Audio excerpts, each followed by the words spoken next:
বিপদে বন্ধুর পরিচয়। বিপদে বোঝা যায় কে আপন কে পর। তেমনি প্রকৃত বন্ধুর পরিচয় দিলেন এক স্ত্রী।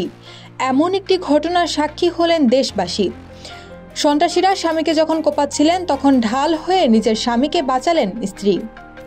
জানা যায় গতকাল সোমবার রাতে উত্তরা ৭ নম্বর সেক্টরে ক্ষিপ্ত হয়ে দুই সন্ত্রাসী এক দম্পতিকে রামদা দিয়ে হামলা করেছে।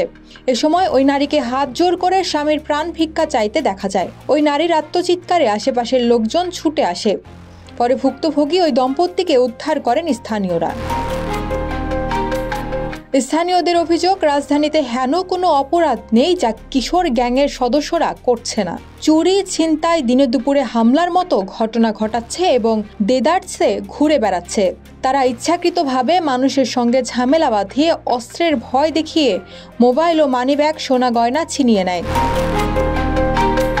ঘটনার প্রত্যক্ষদর্শীরা বলছেন, কিশোর গ্যাং চক্রটির সদস্যরা উত্তরার ৭ নম্বর সেক্টরের ভেতরে উচ্চ শব্দে মোটরসাইকেলের হর্ন বাজিয়ে দ্রুত গতিতে চালাচ্ছিল।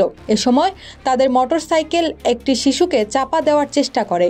পাশ দিয়ে যাওয়া আরেকটি মোটরসাইকেলে ভুক্তভোগী দম্পতি ঘটনার প্রতিবাদ করলে কিশোর গ্যাংয়ের সদস্যরা তাদের লোকজন ডেকে রামদা দিয়ে কোপাতে থাকে।